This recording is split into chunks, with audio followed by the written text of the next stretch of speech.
The subcommittee hearing on unidentified anomalous phenomena, or UAPs, will come to order. Welcome, everyone. Without objection, the chair may declare a recess at any time. Additionally, without objection, the following members are waived onto the subcommittee for the purpose of participating in today's hearing: Mr. Burchett of Tennessee, Ms. Luna of Florida, Mr. Getz of Florida, Mr. Burleson of Missouri, Mrs. Ocasio-Cortez of New York, and Mr. Ogles of Tennessee. Without objection, so ordered. For today's subcommittee hearing, both the chair and ranking member will have 10 minutes for opening remarks. We may both be giving some of those minutes to other members of our party. I'm now going to recognize myself for 10 minutes. I'm actually going to try to get out of here in about 4, and then we'll give it to some of my friends over here. Good morning and welcome to the most exciting subcommittee in Congress this week, the Subcommittee on National Security, the Border, and Foreign Affairs, for discussion of unidentified anomalous phenomenon. I'd like to thank the brave military pilots and personnel, such as the witnesses on the panel today, for sharing their stories on how they've engaged UAPs, which has brought attention to this matter. Curiosity and speculation from all walks of life have generated interest in studying what UAPs are and what threats they may pose. I will say that when I was younger in school, I read a book, a 1966 book called Flying Saucers, Serious Business, and for a while, when I was a little bit younger, I thought it was the most important issue out there. The lack of a transparency regarding UAPs, which was one of the themes of that book,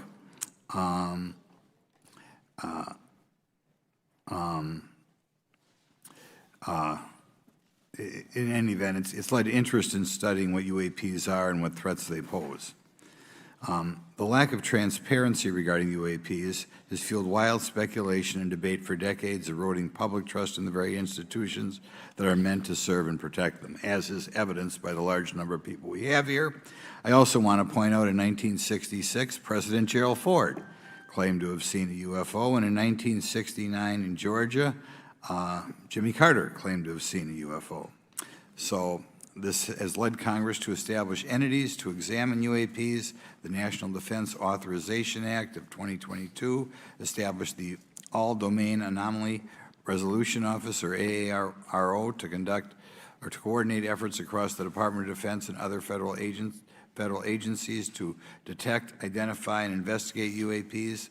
However, AARO's budget remains classified, prohibiting meaningful oversight from Congress. In addition to AARO's efforts, NASA is leading an independent study on UAPs that will identify how UAP data is gathered from both civilian and government entities that can be analyzed to shed light on the topic. However, despite these offices being established, there lies a pressing demand for government transparency and accountability that cannot be overlooked, and that's been a problem that's been around for 50 years. The Biden administration handling of the Chinese spy balloon that violated U.S. airspace is one example how the government is not prepared for these. The Biden administration's description of events has shown that the government continues not to be forthright. Between the Chinese balloon being shot down and 2 UAPs subsequently shot down following the event earlier this year, the U.S. government spent $1.5 million in taxpayer dollars on missiles, yet we have seen little clarity from the Biden administration. We must demand transparency from the Department of Defense, our intelligence community, and our defense industry on the UAP work. We're going to ask some questions about that today. Congress recognizes the subject of UAPs is multifaceted and requires a careful, data-driven approach. Today, we'll see clarity from these witnesses' testimonies, or we'll seek clarity as to what can be done to improve reporting for military and civilians and remain committed to objective inquiry. Congress should work to ensure that knowledge is not driven by fear. Today, we are not just debating the existence of UAPs, we are deliberating on the principles that define our republic, which is a commitment to transparency and accountability. I look forward to hearing from our witnesses today about ways we can improve government efficiency and openness when it comes to UAPs. I thank each of you for your presence here today and for your dedication to safeguarding the interests of the American people. I look forward to your testimony. Now I'm going to turn it over for 2.5 or 3 minutes to Representative Burchett from Tennessee. Thank you, Mr. Chairman. Thank you all for being here. I want to thank everybody for making this happen today. And I want to remind everybody this is a nonpartisan issue. This has nothing to do with party politics. I think the cover-up goes a lot deeper than that. I also want to thank my colleagues, Representative Anna Paulina Luna, sitting beside me here, Jared Moskowitz, my friend across the aisle, has an incredible mind, and I'm anxious to hear his questions. My buddy Eric Burleson, and it's not in my notes here, but Matt Gates. If it hadn't been for Matt Gates, myself, him, and Luna would still be down at Eglin Air Force Base trying to get some answers. He's got an incredible legal mind. Also, I know I saw it in the crowd there, George Knapp, my buddy Jeremy Corbell. They're not witnesses, but they've provided some statements on this subject, and I seek unanimous consent to enter those statements into the record, Mr. Chairman. Without objection. Also, would like to enter in, I understand now that this is unclassified and it's public record, but as we all know, that's sometimes difficult for the public to get a hold of. A report, Defense Intelligence reference documents, advanced space propulsion based on vacuum, space-time metric engineering, some light reading for some of our members. Without objection. Thank you. Mr. Knapp wrote, since 1969, the position of our military has been that UFOs pose no threat to national security and are not worthy of further study. I'd say that's the biggest understatement of the decade. He also goes on to talk about the dismissive attitude. It's at odds with what was revealed in documents, reports, and internal memos. And Mr. Cabral says, as he writes these words, the UFO is emerging as a major topic of global importance. I can state that as a fact. Out there, I met a fellow who came in here all the way from Denmark to be here for this meeting. So this is huge. This is worldwide. I think we suspect what's going on, but I'd also like to thank the members of Congress who have supported our efforts to make this hearing happen. Some have even confided to me that they've had UFO sightings of their own.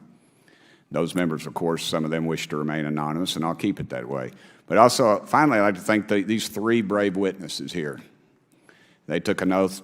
They took an oath to uphold the Constitution of the United States, and dadgummit, they're doing it. And we owe them a debt of gratitude.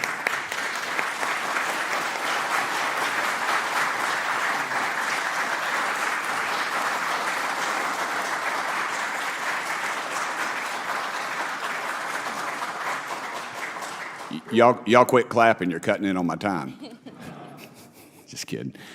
These folks, they've got nothing to gain from this, and I think you're going to find out that they've endured quite a few slings and arrows.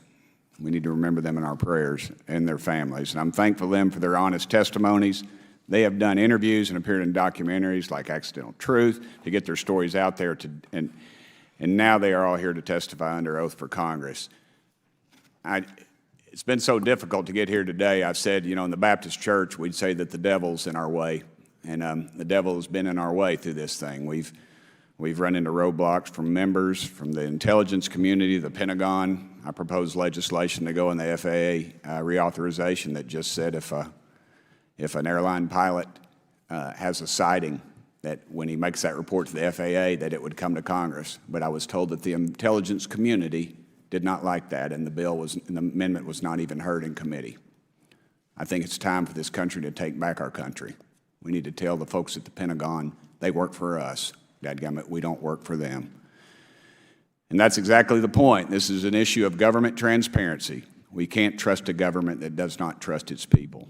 We're not bringing little green men or flying saucers into the hearing. Sorry to disappoint about half y'all. We're just going to get to the facts.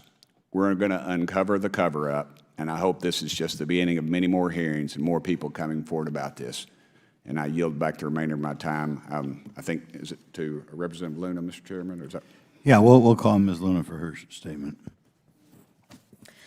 The circumstances surrounding UAPs has captivated the attention of the American people for decades, ingrained in even the minds of our nation's leaders from Jimmy Carter to Barack Obama, Hillary Clinton to Donald Trump, Marco Rubio to Chuck Schumer, John Radcliffe to National Security Council officials.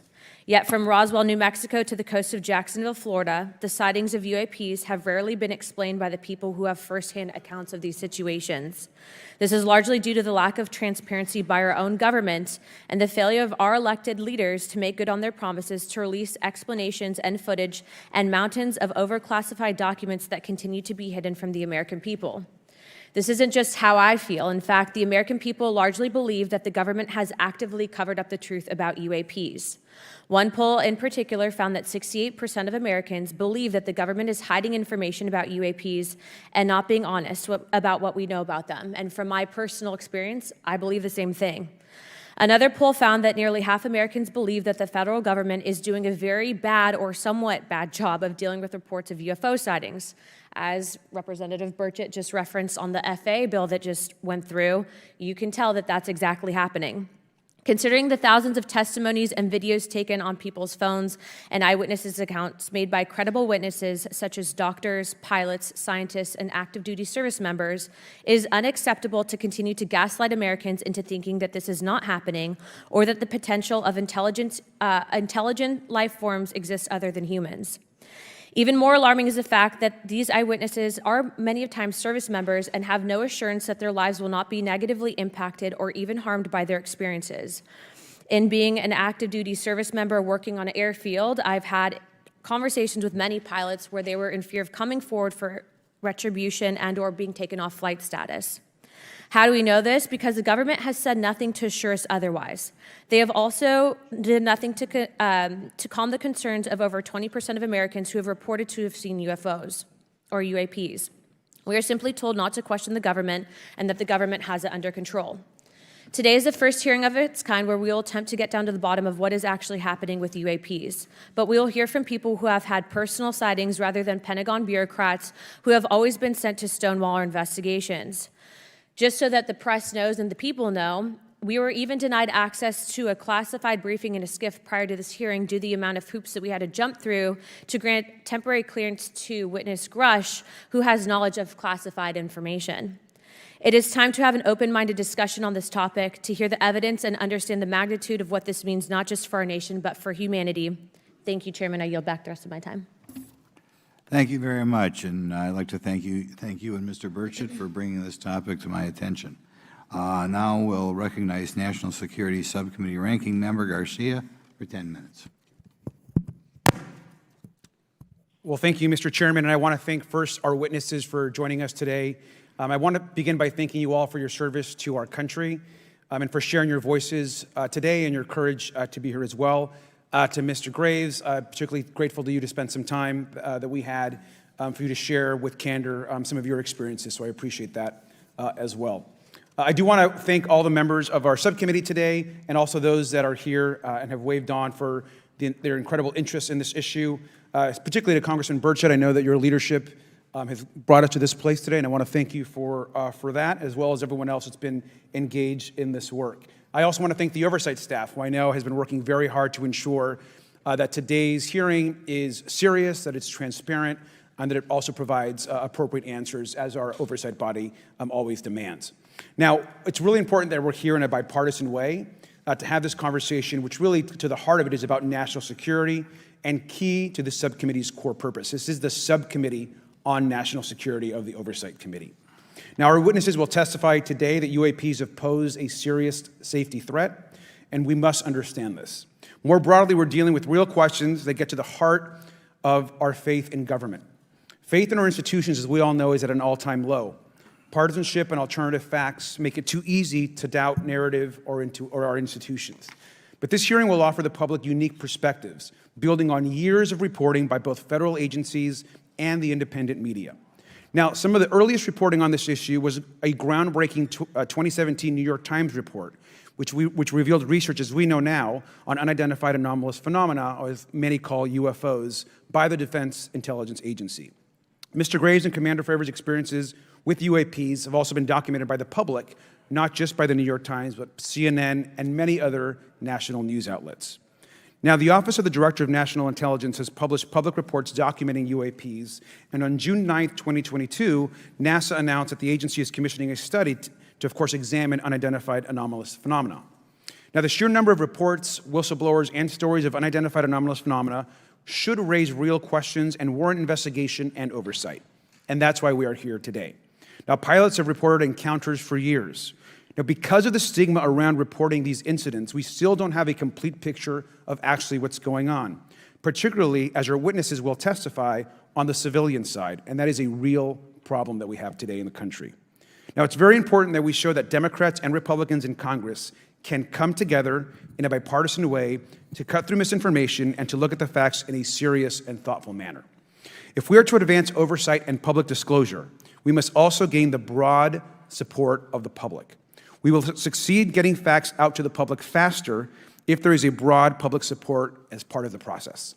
Now, I understand fully the Department of Defense is hesitant to share information that could also undermine our national security by revealing information on the capabilities of our own aircraft, our sensors, and other sensitive material.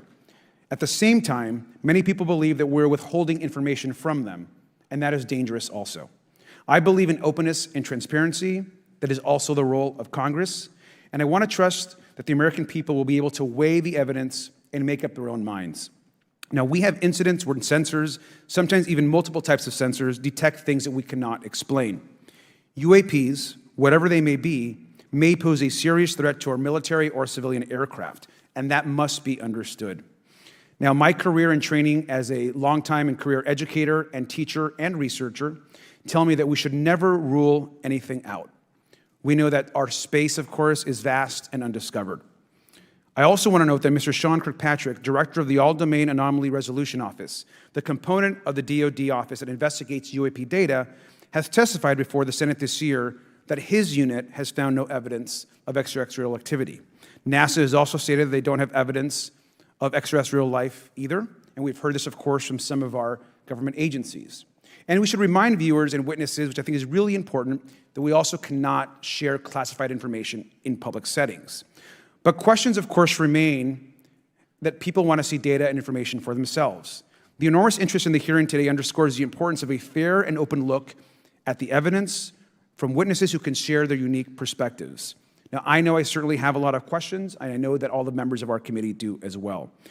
We should come to this hearing with an open mind, and we should not let our existing ideas restrict us on either side.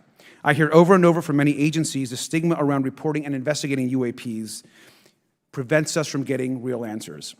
We know that whistleblowers have reported harassment, intimidation, or stigma as well, and this is not acceptable.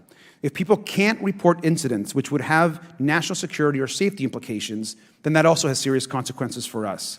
As ranking member of this subcommittee, I know my job would be completely impossible if whistleblowers or others feel intimidated to come before this committee. We can't be afraid of asking questions, and we can't be afraid of the truth. I'm proud to say that this hearing builds upon bipartisan work by members of the House and Senate dating many years back, which is sought to increase awareness within the Department of Defense and to mandate more of Congress of UAPs. We know the Senate is taking up an amendment to their defense authorization bill, which will create a commission with broad declassification authority, and we should all agree that that is an important step. Members of both parties and senior officials in multiple administrations have taken an interest in this issue, and we're proud to carry and build that confidence in the American people. This hearing will also not be the end of this discussion, but a new chapter and start to years and years of work that many folks, both in the public and within government, have been working on. We should encourage more reporting, not less, on UAPs. The more we understand, the safer we will be. We will hear testimony from witnesses today with a long record of service to the American people and with subject matter expertise. Our witnesses have a unique opportunity to share their perspective, insights, and their experiences with the American people. And I encourage all of my colleagues to engage with these difficult questions with an open mind and to follow the facts on behalf of our country. I also just want to say more broadly that we should look at this hearing and believe that everything is on the table as it relates to UAPs. I think an open mind is absolutely the best. I want to yield the 2.5 minutes, the remainder of my time, to the representative from Florida, Representative Moskowitz, for an opening statement. He also has been very much engaged in this issue, and I want to thank him for his leadership. Congressman. Thank you, Ranking Member Garcia. Thank you, Mr. Chairman. I want to thank Tim Burchett and Anna Paulina Luna for their leadership in pushing this hearing forward. I want to thank, obviously, committee staff and their staff working on this on a bipartisan basis because many Americans are deeply interested in this issue, and it shouldn't take the potential of non-human origin to bring us together. Additionally, I want to thank the witnesses for coming forward to share your perspectives, your thoughts, and the sightings of UAPs. Unlike other hearings many times in Congress, you're not here to help a political party, but you're here to share information with the American people. And it's not something that is just going on in this administration. It's something that's spanned many administrations. For decades, many Americans have been fascinated by objects mysterious and unexplained, and it's long past time that they got some answers. The American public has a right to learn about technologies of unknown origins, non-human intelligence, and unexplainable phenomena. Those are not the words of a UFO Twitter account, though that is a direct quote from Majority Leader Chuck Schumer, that the American public has a right to learn about technologies of unknown origins, non-human intelligence, and unexplainable phenomena. In an interview with Fox News, recent former Director of National Intelligence John Radcliffe confirmed the U.S. government is aware a lot more sightings of UAPs, and that they have not made that information public. I quote, "There are a lot more sightings that have not been made public," Radcliffe said to Fox News. For me, this hearing is about transparency. We unfortunately live in a time in which many people distrust government and our institutions, and overclassification of information away from the American public or even Congress contributes to today's politics. The American people have regular questions. What are UAPs? How come the media doesn't report more on them? Are they foreign adversaries? Are they U.S. technology? Are they something else? They ask themselves, how come when a Russian jet shoots flares at one of our drones, we have perfect pictures and videos to show the American people and the world, but when it comes to UAPs, nothing? Of course, we must always protect our national security to maintain our superiority, like when stealth helicopters were only rumored to exist, but were used in the Osama bin Laden raid in 2011. But we can't allow that to be used as a shield to keep the American people completely in the dark from basic truths. The American people deserve to hear more about special access programs. Congress has a right to know if there's any unsanctioned weapons development, satellite imagery that has not been provided to Congress. Congress created the All-Domain Resolution Office in the NDAA of 2022.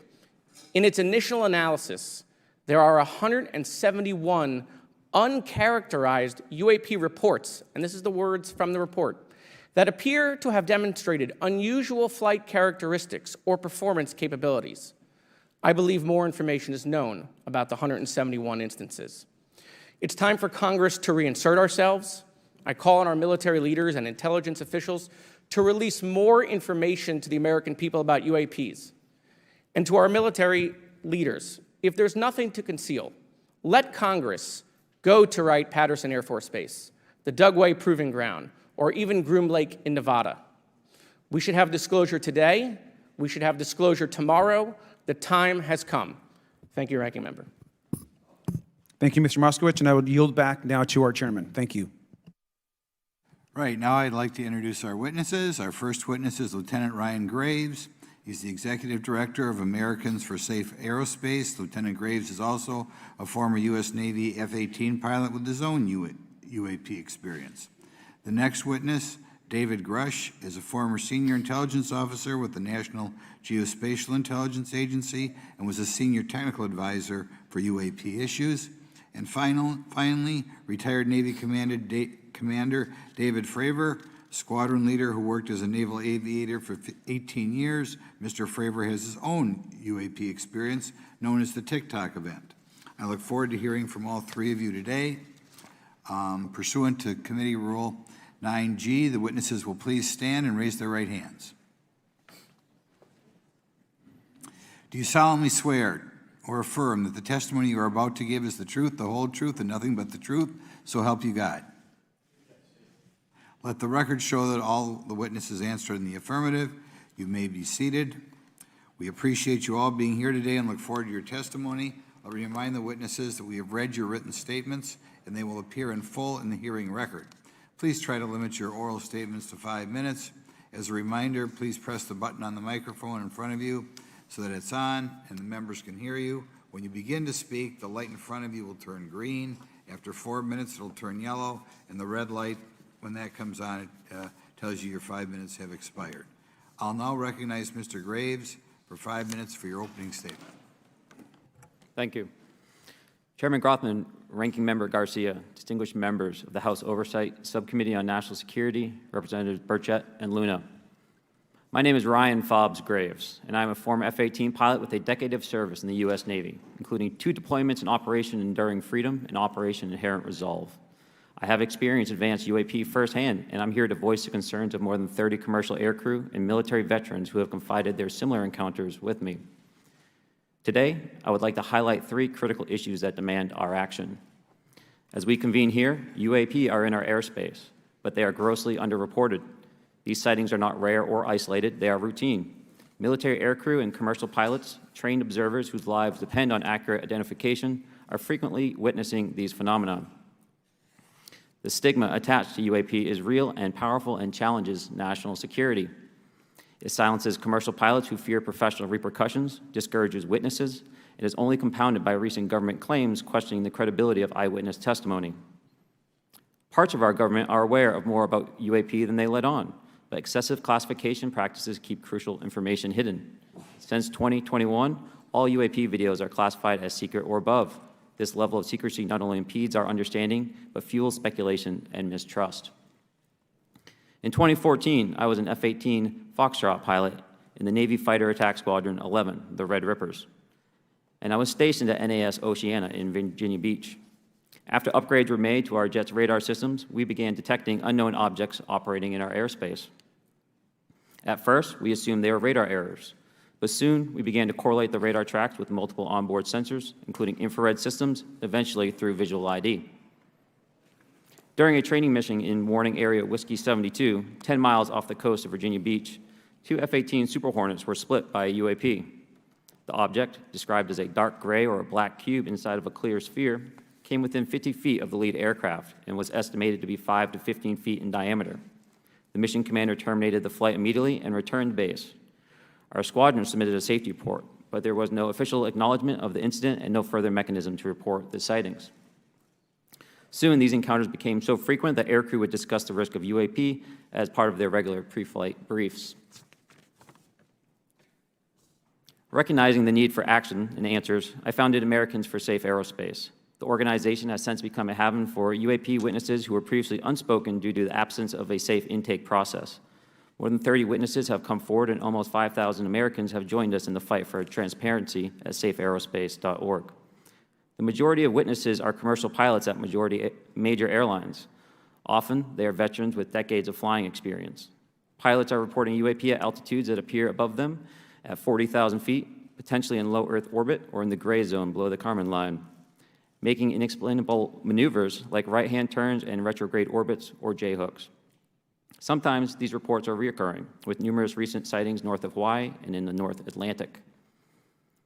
Other veterans are also coming forward to us regarding UAP encounters in our airspace and oceans. The most compelling involve observations of UAP by multiple witnesses and sensor systems. I believe these accounts are only scratching the surface, and more will share their experiences once it is safe to do so. In closing, I recognize the skepticism surrounding this topic. If everyone could see the sensor and video data I witnessed, our national conversation would change. I urge us to put aside stigma and address the security and safety issue this topic represents. If UAP are foreign drones, it is an urgent national security problem. If it is something else, it is an issue for science. In either case, unidentified objects are concerned for flight safety. The American people deserve to know what is happening in our skies. It is long overdue. Thank you. Mr. Grush? Mr. Chairman, ranking members and congressmen, thank you. I'm happy to be here. This is an important issue, and I'm grateful for your time. My name is David Charles Grush. I was an intelligence officer for 14 years, both in the U.S. Air Force, both active duty, Air National Guard, and Reserve, at the rank of major, and most recently from 2021 to 2023, at the National Geospatial Intelligence Agency, NGA, at the GS-15 civilian level, which is the military equivalent of a full bird colonel. I was my agency's co-lead in unidentified anomalous phenomena and transmedium object analysis, as well as reporting to the UAP task force, UAPTF, and eventually, once it was established, the All Domain Anomaly Resolution Office, AARO. I became a whistleblower through a PPD 19 urgent concern filing in May 2022 with the Intelligence Community Inspector General. Following concerning reports from multiple esteemed and credentialed current and former military and intelligence community individuals that the U.S. government is operating with secrecy above congressional oversight with regards to UAPs. My testimony is based on information I've been given by individuals with a long-standing track record of legitimacy and service to this country, many of whom also have shared compelling evidence in the form of photography, official documentation, and classified oral testimony to myself and my various colleagues. I have taken every step I can to corroborate this evidence over a period of 4 years while I was with the UAP Task Force and do my due diligence on the individual sharing it. This is because of these steps, I believe strongly in the importance of bringing this information before you. I am driven by a commitment of both to truth and transparency, rooted in our inherent duty to uphold the United States Constitution and protect the American people. I'm asking Congress to hold our government to this standard and thoroughly investigate these claims. But as I stand here under oath now, I am speaking to the facts as I've been told them. In the U.S. Air Force, in my National Reconnaissance Office, NRO, reservist capacity, I was a member of the UAP Task Force from 2019 to 2021. I served at the NRO Operations Center on the Director's Briefing Staff, which included the coordination of the Presidential Daily Brief and supporting variety of contingency operations, which I was the Reserve Intelligence Division Chief backup. In 2019, the UAP Task Force Director asked me to identify all special access programs and controlled access programs, also known as SAPs and CAPs, we needed to satisfy our congressionally mandated mission, and we were direct report at the time to the DepSecDef. At the time, due to my extensive executive level intelligence support duties, I was cleared to literally all relevant compartments and in a position of extreme trust, both in my military and civilian capacities.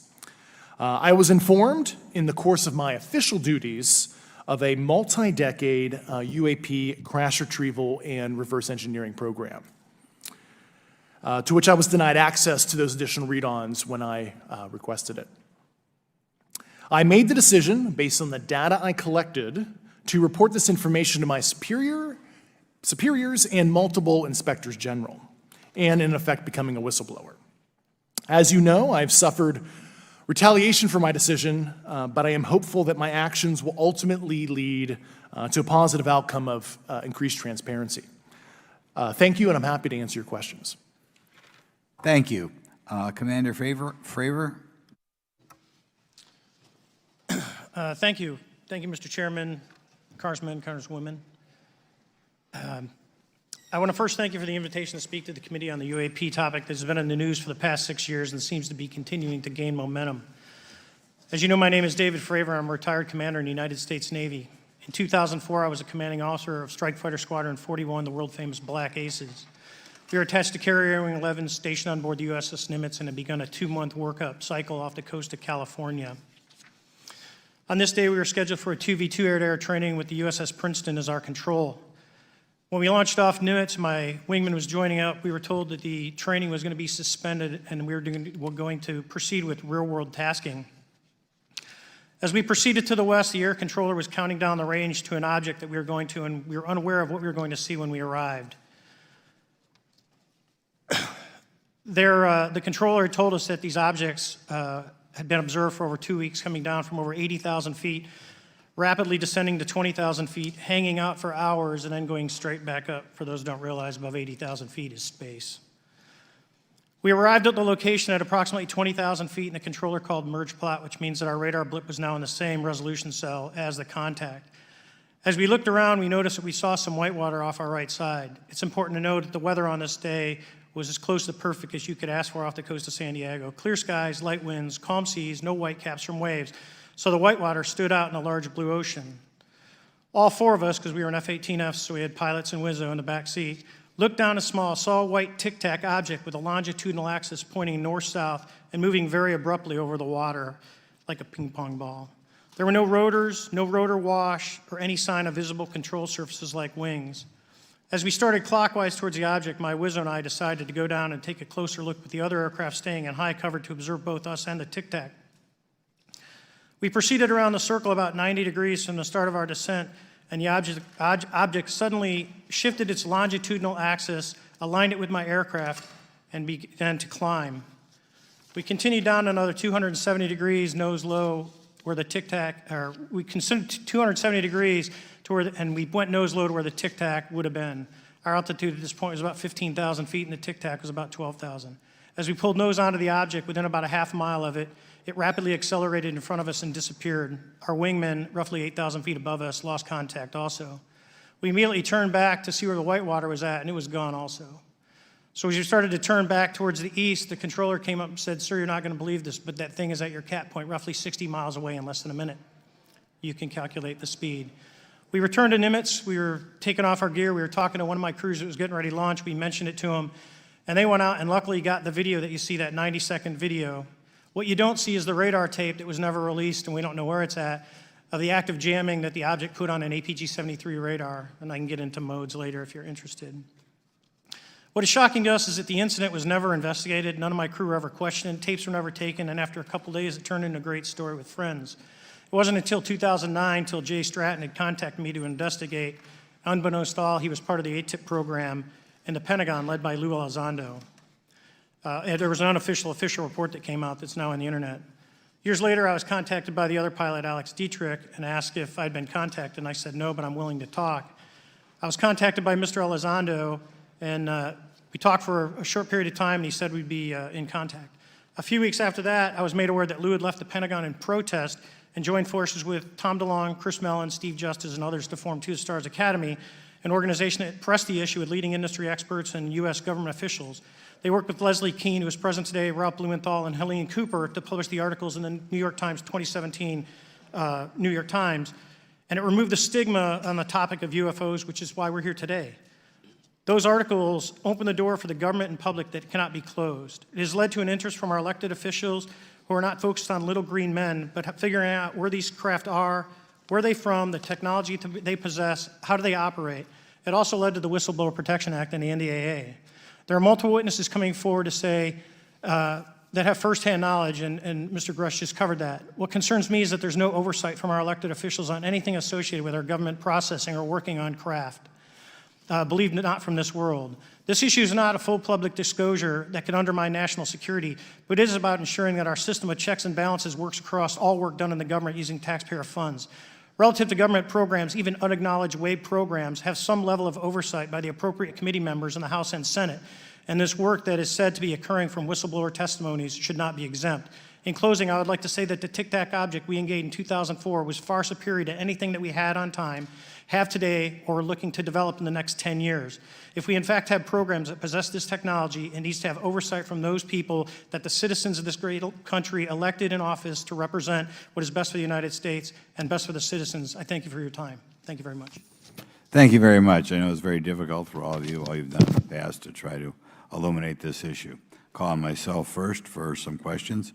I'm going to start with Mr. Graves. Are pilots that you interact with as part of your organization, do you feel adequately trained and briefed on how to handle encounters with UAPs? No. Right now, military witnesses to UAP have limited options for reporting UAP, but more concerning is that commercial aviation sector has not adapted to the lessons that the military has implemented. The military and Department of Defense has stated that UAP represent a critical aviation safety risk. We have not seen that same language being used in the commercial markets. They are not acknowledging this risk. Okay. What steps do you think you have to be taken to improve a pilot's UAP reporting, be it military or commercial?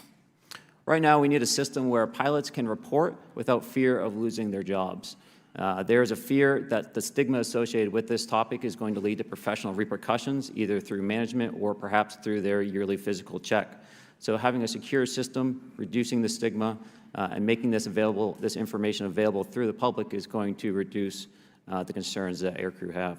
Could you just give me a little idea of the degree to which reports in the past are not made public right now? Well, I don't think there has been a proper reporting system to gather those reports and thus not report them.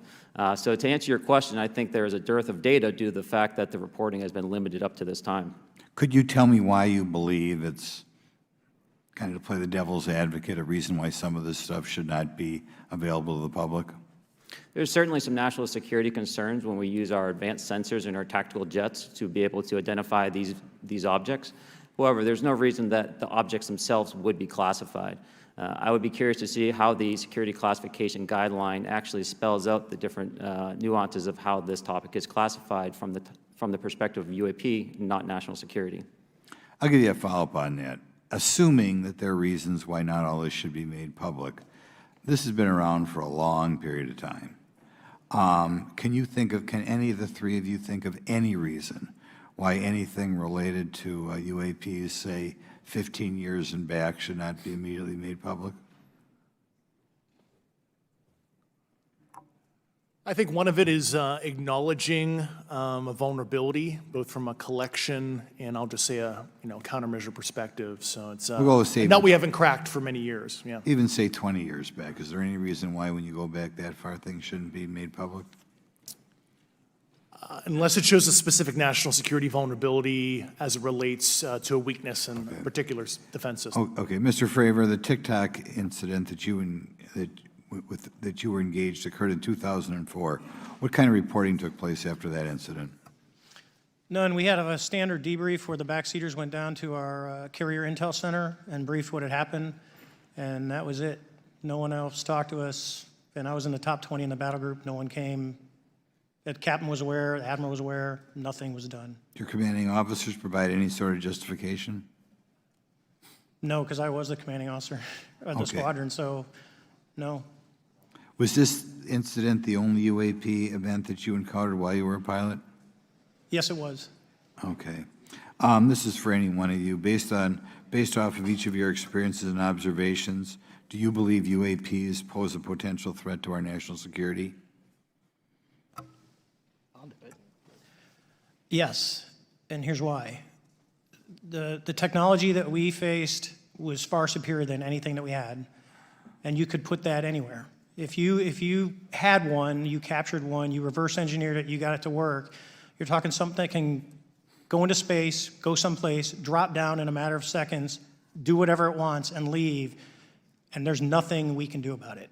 Nothing. Okay. You two? Well, I would also like to add, from a commercial aviation and military aviation perspective, we deal with uncertainty in our operating space as a matter of our professional actions. Identifying friend from foe is very important to us. And so when we have unidentified targets and we continue to ignore those due to a stigma or a fear of what it could be, that's an opening that our adversaries can take advantage of. What steps should be taken to better understand and respond to UAP encounters in the interest of national security? There needs to be a location where this information is centralized for processing, and there needs to be a two-way communication loop so the operators on the front end have a feedback and can get best practices on how to process information, what to do, and to ensure that their reporting is being listened to. Right now, there is not a lot of back and forth. Mr. Grush, in your complaint to the intelligence community inspector general, you claim that you believe information is being hidden. What kind of information do you think was hidden, and do you think it should remain hidden? Yes, I can speak to that very briefly in an unclassified manner. As you know, the preponderance of my complaint was classified to the intelligence communities. Both material acquisition and exploitation activity, also baselining the UAPs but not sharing it with intelligence professionals that are actually doing step briefs to pilots, that kind of information. Yeah. Okay. Thank you very much. Now we'll go to Mr. Garcia. Thank you. Again, thank you all for your service and for testifying today. Want to just talk about the UAPs as it relates to what we're seeing in the pilots' interaction with UAPs. Particularly, Mr. Graves, one of the, I think, concerns that for members of this committee is this idea that pilots, there's no system to actually report UAPs and the stigma around pilots. And so can you just briefly, you mentioned that you're working with 30 pilots right now that have had encounters with UAPs, but you've also, I believe, discussed and know of many more pilots. This is just those that you're currently working with. Is that correct? Can you expand on that? Certainly. I'll break that down in two ways. First, when we were first experiencing these objects off the eastern seaboard in the 2014 to 2015 time period, anyone that had upgraded their radar systems were seeing these objects. So there was a large number of my colleagues that were detecting these objects off the eastern seaboard. They were further correlating that information with their other onboard sensors, and many of them also had their own eye sightings as well of these objects. Now, that was our personal firsthand experience at the time. Since then, as I've engaged this topic, others have reached out to me to share their experiences, both on the military side as well as the commercial aviation side. On the military aviation side, veterans that have recently got out have shared their stories and have expressed how the objects we were seeing in 2014, 2015 continued all the way to 2019, 2020, and beyond. And so it became a generational issue for naval aviators on the eastern seaboard. This was something we were briefing to new students. This is something that was included in the notice to airmen to ensure that there was no accidents. And now with commercial aviators, they are reaching out because they're having somewhat similar experiences as our military brothers and sisters, but they do not have any reporting system that they can send us to. And let me just add, both to Mr. Fravor as well as Mr. Graves, not having this system for reporting, would you both agree that it's harmful to not just our national security interests, but to understand this phenomenon of what's happening with UAPs? I think it's actually a travesty that we don't have a system to correlate this and actually investigate. You know, so if you took the East Coast, you know, there's coastal radars out there that monitor our air defense identification zone, so out to 200 miles. They can track these, you know, so when you see them, they could actually go and pull that data and get maneuvering. And instead of just having the airplanes, there's other data sources out there. And I've talked to other government officials on this. So you need a centrally located repository that these reports go to. So if you just stuck it in DOD, you wouldn't get anything out of the Intelligence Committee because they have a tendency to not to talk. But if you had a central location where these reports would come in, not just military, but also commercial aviation, because there's a lot of that going on, especially if you talk to anyone that flies from here to Hawaii, over the Pacific, they see odd lights. So I think you need to develop something that allows you a central point to collect the data in order to investigate. Mr. Graves? I would concur with everything Mr. Fravor said.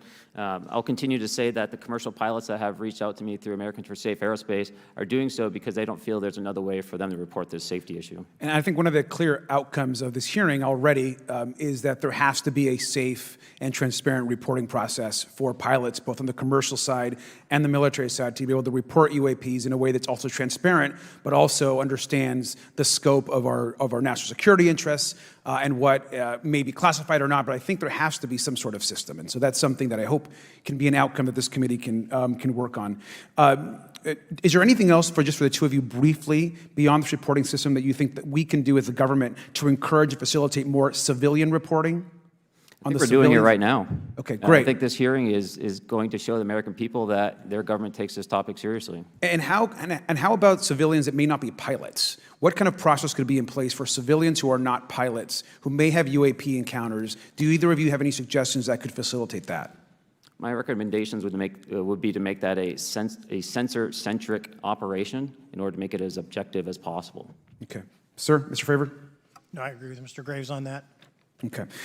Just briefly, I also just want to note, particularly for the two pilots, and I have a question for Mr. Grush. One of the things that I found fascinating in our discussion, Mr. Graves, last night as well, is that you both described UAPs and formations and the way they are observed in space or in our air, and the way that they move is essentially ways in which current technology or aircraft that we know of are unable to actually function or move. And so will you just, for the public record, again, once again, just briefly just either describe or note that aircraft that are being witnessed, particularly by the 30 folks that you're working with, are essentially outside the scope of anything that we know of today and the technology we have today. Mr. Graves, Mr. Fravor? Yes, the objects that are being seen by commercial pilots are performing maneuvers that are unexplainable due to our current understanding of our technology and our capabilities as a country, and that applies for the military as well. Mr. Fravor? Yeah, I concur with that. We have nothing that can stop in midair and go the other direction, nor do we have anything that can, like in our situation, come down from space, hang out for 3 hours, and go back up. Thank you. My last question, and sometimes I know that you have also said some of these answers in the past, but we're trying to get them on the public record as well, which is really important. Mr. Grush, finally, do you believe that our government is in possession of UAPs? Absolutely based on interviewing over 40 witnesses over 4 years.